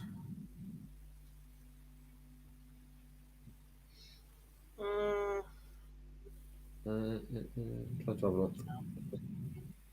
Whilst you're doing that, we have a clip up of Josh Payne. The interview went up on our YouTube channel today. Bearing in mind we have loads of interviews over the next 4 or 5 days for you. But this is a clip from Josh. So after the live lounge, go and check this one out. Just look at myself, my own game, and I know what I can play like, and I know what I've got to do to get back there, and that's the most important thing. I mean, if I was looking around, searching, thinking, I don't know what to do now, I don't know what to do, but I know that it's going to be hard, and I know I've got to work hard, but I'm ready for that. If I say to you, 5 years down the line, where do you think you'll be and what do you think you'd have achieved? What would you be happy with? I'd like to be sitting in the top 16. You know, I'm not going to be unrealistic. It's very tough these days. Top 16, top 12 would be really good. Really, really good one with Josh. Talks openly about the fight to keep his card out. He wasn't really concentrating on it at all because obviously we all know the same things, the publicised stuff that he had going on in his personal life. But he seems in a really good space now, boys. Playing some good stuff as well. It's been very difficult to look past him whenever he has been in the live league, which look, was fiercely competitive in the last phase, and by the looks of things will be fiercely competitive once again in this phase from the names that I know that are going to be in outright this week. Some of the names that are joining later on, I'm pretty sure Phill might be able to give everybody a little bit of a teaser on who that lineup is in a little bit. I've just been sent my predictions from Thursday night, by the way. Apparently, I said MVG beats Wright in that one. You're confident on one thing. You're confident on one thing, Dob, which is Peter Wright to be in the final. I'm just going the opposite way here. I think. So, in this week's live league, we have to make a couple of changes later on in the phase, but Group A will be Keelan Kay, Matthew Edgar, Scott Williams, Lee Evans, Gary Robertson and Jim McEwen. Group B, Dave Pallett, Stephen Burton, Graham Hall. In Group C, Dobbs mates in. I know. I was chatting to him about it yesterday. He's very, very excited. Peter Bruin is in. As well. Reece Colley and Johnny Haynes makes up Group or Week 1. Just so people are aware, this phase there will be no seniors in there because Champions Week clashes with the World Seniors Masters. Oh yeah. So no seniors in this phase, unfortunately. But none that are in the Masters because Jim McEwen's in Week 1 and he is a senior card holder. Yeah, and the ones that have qualified for it. Yes, it is Women's Series this weekend, Sam. That's a good one. I don't think we've really spoken about this one. With the Women's Series coming up, look, she should still come through this. But the PDC have put Fallon in a little bit of a difficult and awkward situation with the Women's Series. That Holland, the Dutch World Series event, and the New Zealand one fall on Women's Series events, boys. Not really thought this one through, have they? No. Not just really. no, they haven't. Once again, clearly, absolutely not. And look, there are more players in the women's game than Fallon. There are certainly more people at the World Series than Fallon. But when all the conversation for the last 18 months has been just how marketable Fallon Sherrick is, when you're making her choose between your events, rather than having them scheduled to a point where she's available for everything, you're being a little bit daft. God, can you fill for a second? Because I need to go to the loo. So you can fill for a second and speak to the chat room. Dob, just on that point. Tee us up with this one, knowing that you interviewed her in the week and it's not ready yet, and will be one of another coming out throughout the week, and just drop us on it. Yeah, brilliant. Cheers. One I would mention is it's interesting because obviously there's a lot of events to play for the World Championships, and that's obviously the focus across the year, but there's other stuff throughout. We've just seen Bo pick up a World Championship and play some incredible darts to there. If she then comes over and plays in more of these events, what that potentially does is, at the moment, let's be honest, there's a bit of a two-way fight to who finishes top of the rankings, and it's Lisa and Fallon. Fallon's then going to drop out, and Lisa's start probably puts her favourite at the minute. Be hard to disagree with that. But if Bo then comes over and Bo puts in the performances we've seen, even this weekend, she's had a run to a quarter-final. You know, she can't go on and win them all. Yes, she's an incredible talent, but we didn't see that from, say, Phill when he was at the peak of his game. So if Bo then comes over, and I spoke to a lot the week at Lakeside, and there's got decisions to make on that. But what that certainly does is, if Bo then does come over, it then potentially throws up that battle for top two. There's other people who didn't come into that, but it opens potentially up that battle for top two, which is unfair for me on Fallon, because yes, she deserves to beat these World Series events, but equally it shouldn't have an impact on the qualifying for the World Championships. Yeah, obviously, as God said, I did interview her. It'll be out this week. Andrew, so 100% she will play on the Sunday event after Holland. Like you say, if she loses in the first round, she does plan to come straight back for it. She will definitely play in on the Sunday regardless. The New Zealand one's a little bit different because the expense, it's almost all or nothing, isn't it? With the Oceanic leg of the World Series, you commit to all three or you don't do all three, isn't it? I don't know what they're getting paid, but the appearance fee for 3 TV events is not to be sniffed at. It's not to be, but if it's at the impact of not appearing at the World Championships. Yeah. Sorry, Dave. No, go on, mate. Go on. That was what I'm saying. Just if she turns one down, she might not get an invite back again. Yeah. Yeah, there's that, but also there's the flip of that if she turns one down, she might get invited then. But if she turns up to one and then it has an impact on the Worlds and not qualifying for the Worlds, which the level that she's putting over that since the Women's Series has been incredible, and she should do enough anyway if she continues that performance.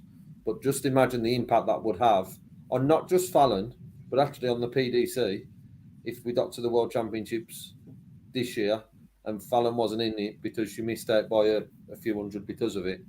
The impact that could have on the PDC for putting these overlapping. But yeah, I totally get why she would go to the World Series, because the money, and not just the money this year, the knock-on effect for next year and the year after, if she goes on and picks one up or gets to a final like she did last year, that would be massive for her. But it's got to make sure it doesn't have an impact on her qualifying for the Worlds. which hopefully it doesn't. Yeah, fingers crossed. But it'll be good to see. Right, so chat room is open as always, everyone. Get your questions in. We're going to start. Whilst they're doing that, there's one already in there from Marcus. Says tour card holders won't be allowed to play on the CDC tour in 2023. Is this a good move? Yes. Potentially, but it's only a good move if all the others follow suit. I mean, it's already a thing on the DPA, although they have made exceptions in years gone by. Yeah. Again, it's a little bit with everything when you're building anything. Exposure and high-profile names, etc., are key to getting that off the ground. It's at what point do you then make that decision that everything's ranking, and if you've got access to one route, you shouldn't be going down another route, etc. You see it with the invites that World Seniors are given out at the minute, etc. Rather than 32 order of merit places, there's a lot of invites, names that will bring people to the tour in particular, and then as it grows and grows, you'll see a more sustainable model that is players that go to open series and your qualifiers make up more of your TV field. It's the natural progression. So the CDC sort of needs some of these guys to still be playing to draw that attention up, I think. But then the backdoor entries to things like the World Championships need to be cut off. That's the issue. Yeah, it's the backdoor entries that come with it.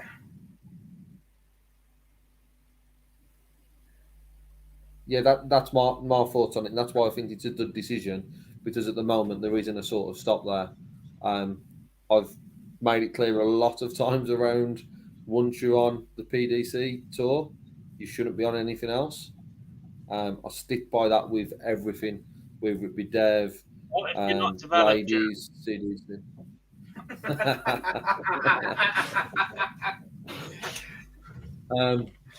Well, you have, let's be honest. But yeah, for me, if you're on that, you shouldn't be able to compete in any other tour, or you shouldn't have another opportunity to qualify for the World Championships because you've got a tour card and been able to compete in everything else throughout the year. So for me, it's the right decision, but it needs to be ironed out across all separate tours to the PDC ranking system, because once you've got a tour card, you shouldn't be able to enter those. Yes, it can have an impact on form. Yes, you might have a pro tour and then not play them for 6-8 weeks. When we have the break in the summer, if you're not on the World Series, you're not playing competitive darts at a professional level. But for me, you take that when you go to Q-stall, and if you're made aware of that at the start, I think that should be what the deal is. So it is a good move. I agree. Tommy says, do you think the Premier League format will change next year? I think it may be tweaked, but I think we will see at least another year of this nightly tournament. I'm not opposed to the nightly tournament. It's just the same 8 players in a nightly tournament and a league table that we're not talking about much. We're talking about now just as a massive separation in that table, but really to 2 minutes at the end we mentioned that there's a league table, and it might be that in a couple of weeks' time it's forgotten about it then and we're in the back end of a tournament. So it needs to change in the sense of, I'm not opposed to a tournament, but not with the same 8 players every week. Do I think it will change? I'm not convinced, Phil. Even a tweet, I still think it might be the same next year. I think they'll give it another year before any changes. For you, Gob? Yeah, I think I'm in the same boat as Lee. We saw it with the contenders that they let it run for the second year just to see. First year, when you're introducing something, you're always going to get people go hot or cold. They're either going to love it or be massively against change. That second year is when you either convert more people in your favour or you push more away. And I think they'll take that risk. They'll run it a second year. because it keeps all of their venues happy that they're probably already in conversations with to keep the format as long as it is, as much as we'd like to see it rotate between a couple of them. For instance, Liverpool, Manchester, Leeds, you only need 2 out of 3 of those on the calendar. You only need 2 out of 3 of Sheffield, Nottingham and Birmingham on the calendar at any one time, etc. They're not about to start dropping venues like that for the chance they might not get back into those venues. They are high demand, big event arenas. So as long as they can keep everybody happy commercially for another year, the thing is they need to be having conversations about it now. They need a team behind it with ideas and coming up with formats and solutions and analysing every last little detail down to how the points play out, etc. Because again, this last one just felt a little bit rushed when they put it together. Dob, you know what they should do? They should send out a survey to all the fans, maybe. See what happens on the battle round. It's an idea.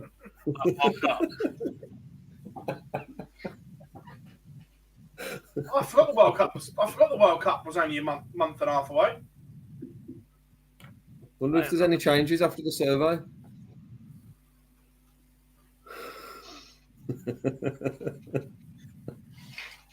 Wondering if they it. Well, Peter kind of let the cat out of the bag that Hendo's in, didn't he?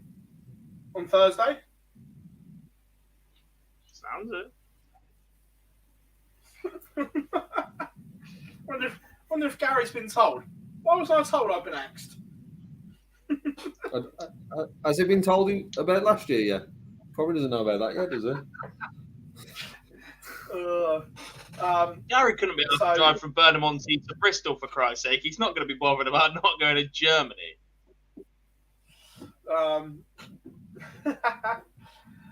So are you guys going to stream the women's series? Yes, we will. I will definitely be here on Sunday. Potentially some of...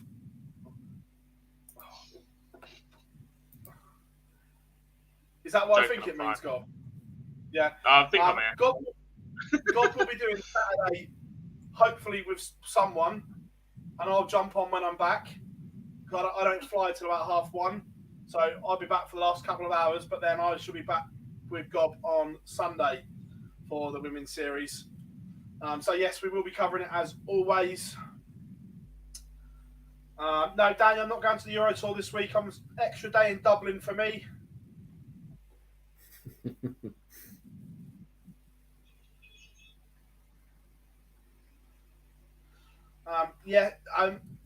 Andrew, you are absolutely bang on, and I'd love to hear the conversations that went on if Hendo is in, as Peter Wright seemed to tell the world. To be honest, I do think there should be a rule that if you are reigning World Cup champions, you should be backed as the same pairings. However, and I know you're going to disagree with me, Phil, I can tell by your face already. However, because that isn't at the moment, it would be very unfair on Spooks. But I haven't got an issue with the reigning champions defending their being title. The same pairing. But because there's been no precedent set before, I think it's dangerous. Yeah. I think Gob's in agreement with that as well. Yes. Just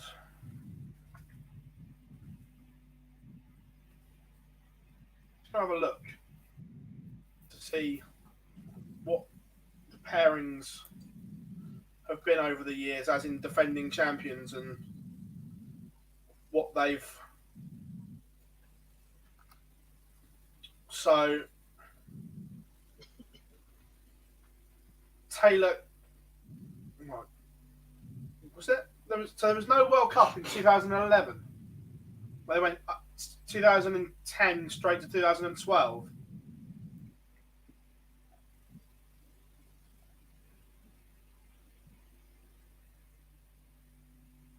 So if that's the case, Barney played with Vincent, so Co-Stompy didn't get the chance to defend. I know we're talking ages ago with this.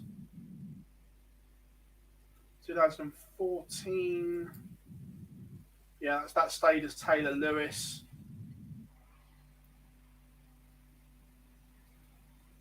2017.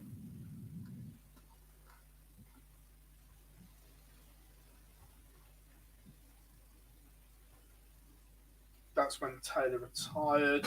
So there hasn't been too many occasions it's happened.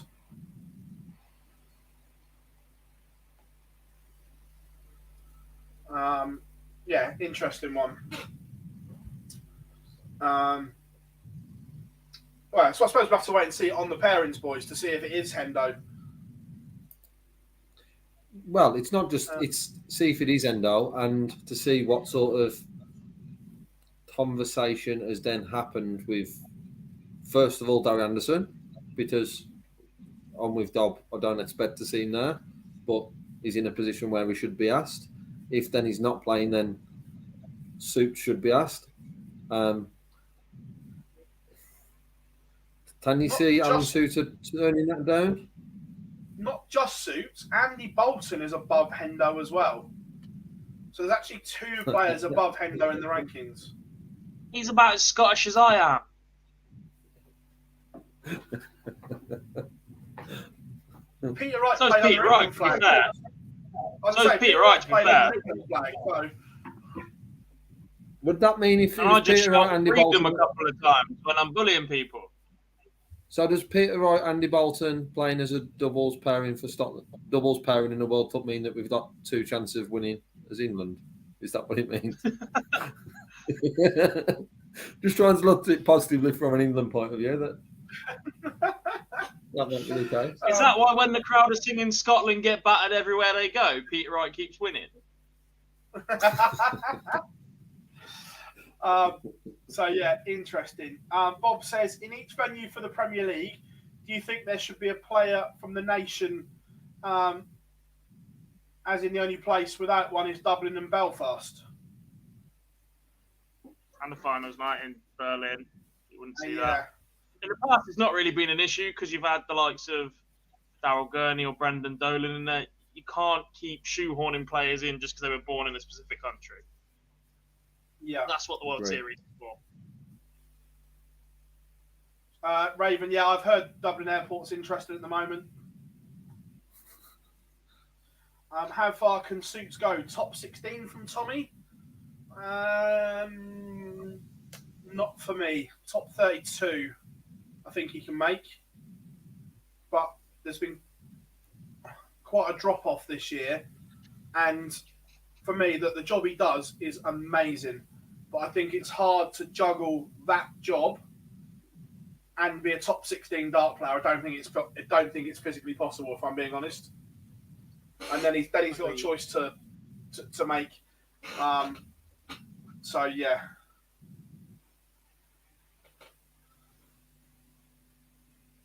Craig says, "Who's your picks for the top four on the women's series, lads?"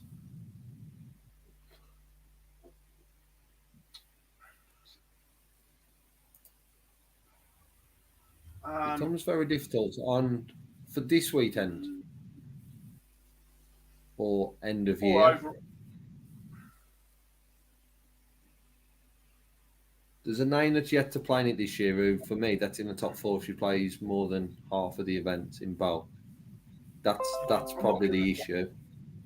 I'm genuinely not convinced she plays in any. Yeah, as I was saying, when you had your little 30-second break, Phil, that the conversations I had with her, she was very 50-50, and it was a change of mind from day to day. I think the fact she's now done and lifted that, she will want to be at the match play. I expect to see her. I just don't know if we'll see her enough to break into the top two, but I can probably more than do enough to be in the top four because there's a lot of players there who, like Thursday's very impressive. Rianne, seen a lot of, obviously you've seen a lot of these on the women's series as well, that can be in around that, but it's how consistent they are. Where if Bo turns up for half of these, she will be in that mix for the top 4. Oh, she'll be at 100%. But Even only playing half. But to get in that top 4, she'd need to play at least half for me.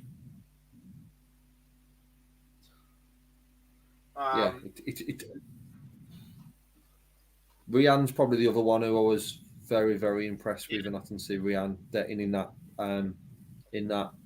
Lorraine seems to be confident the Dame's coming back, so they would probably be Lorraine and Rianne would probably be with Fallon and Lisa. But like it says, Bo has a big impact on that. Also, a couple of others who have focused on the WDF at the start of the year with the World coming up. Be interesting to see what names are down for this weekend, which is what, Wednesday? Did we see the list maybe? Wednesday, Thursday? The problem is, for those that are genuinely concentrating on Lakeside, the fact it clashes with Denmark, they've still got the same issue. Because Denmark's a gold event for the WDF. A bit prettier than Wigan as well. Only just. Right next to what was the DW, ain't you? JJB. Yeah. I think it's nicely balanced, to be fair. You still got Trina floating around. She did not have a nice draw at all last time. Kirsty Hutchinson, expecting a kick on from her. Rianne O'Sullivan is lingering down in 20th. It took her 4 events to get going in the last one. If we see Bo, that's massive. Obviously, refereed quite a few of the Derbyshire ladies again. Jane Densley's in 9th position. She played on the Saturday this week instead of the Sunday. She had to work on the Sunday. She averaged 73.5 and didn't break a sweat. Hasn't picked the darts up since the last women's series because she just couldn't be bothered. She's genuinely got a lot of talent. 100%. Yeah, it's going to be interesting.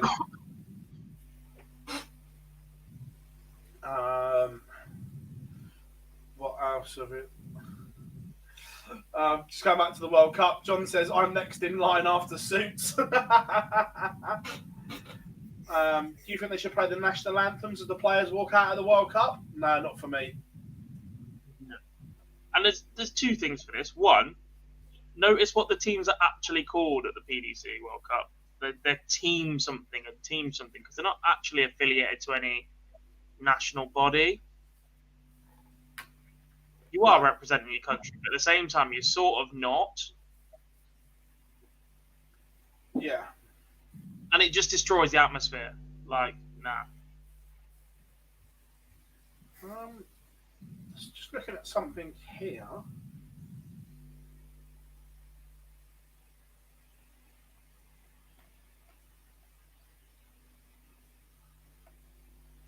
Where? No, at the moment, Team Ireland will be Willie O'Connor and Steve Lennon still, but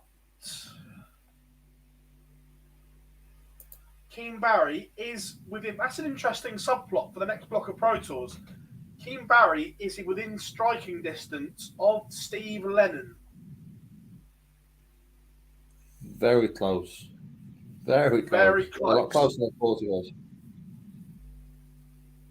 Yeah. Is Suzuki coming back over?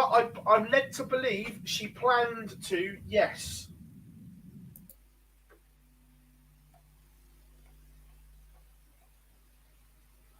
Tommy says, which 6 players would you have on your dart team, dead or alive, that are not from the UK? Well, good question.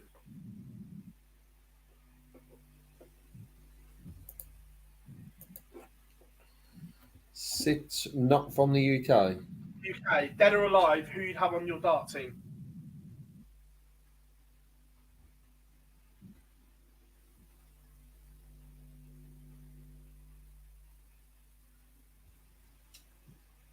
Matt Campbell, Simon Whitlock,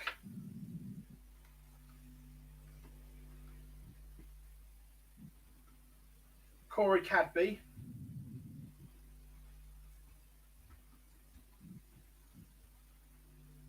Raymond Smith. Danny Lauby.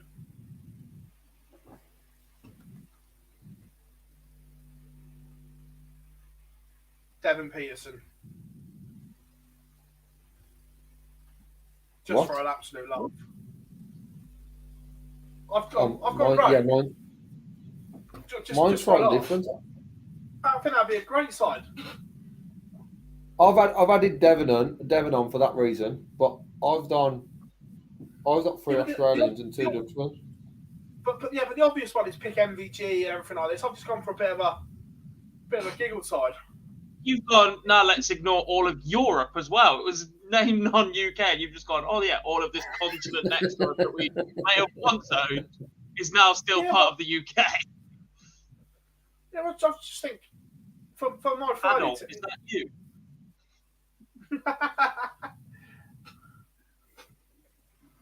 I'll go him.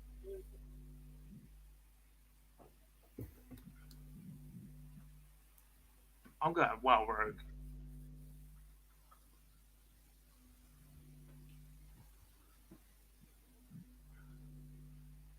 I've done Devon, Damon Heta, I forgot about Hatter. Carl Anderson, Simon Whitlock, MVG, Barney.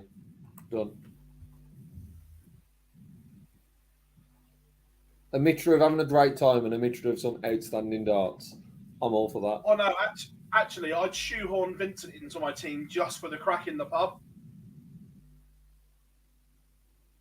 But are you letting him pick the venue?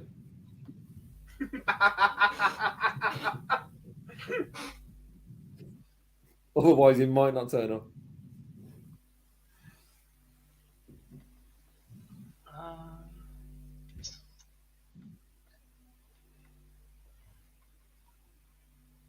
Yeah, sound. I've gone with players that I've met or played against. Fair shout.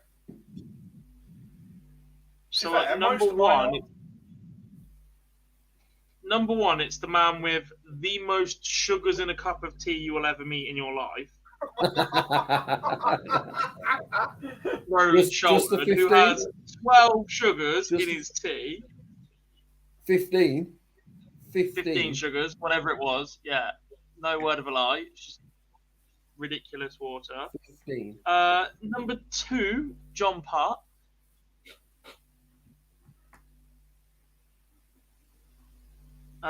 Number 3, Mark Mile High Hilton, one of the nicest gentlemen you will ever meet. First player I ever played an exhibition. Oh shit, of course he is. Duh. Okay, that narrows it down because I had a slash. So now I've got the bad boys at the back end. That's stupid.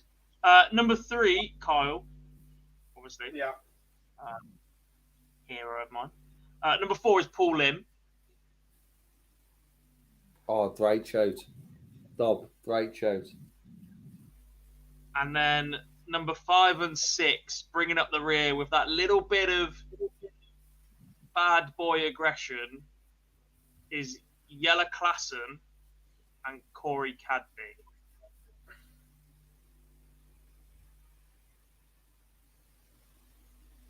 The first time I ever met Corey, he came to my house, was sat on the sofa just before the UK Open qualifiers after he'd won the World Youth year before. And he just looked at Kyle and went, I'm going to win one of these qualifiers. You should try and do the same, and then we're set for the year.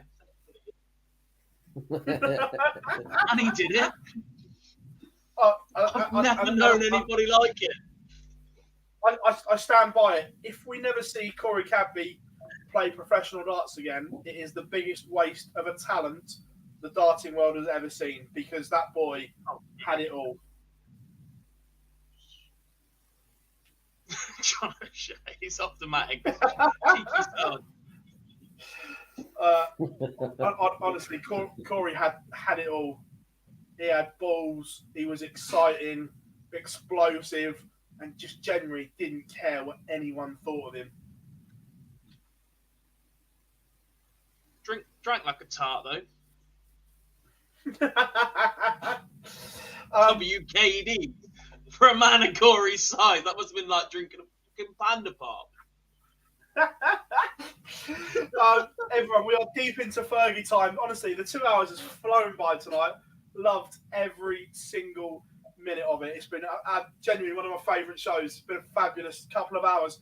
Plenty coming up on Online Darts. The live league returns tomorrow for phase 3.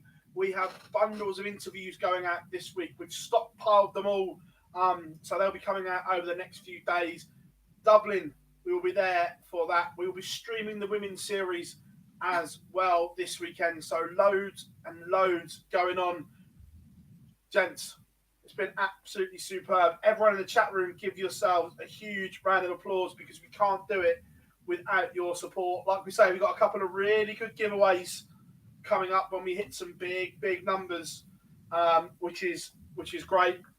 Close to that 25k mark now. So fabulous stuff. I've been Phill Bars, Jack, Gobby, Garwood, Lee Boyce. Thank you very much as always. We have been Online Darts and we will see you all very, very soon. It's us signing out.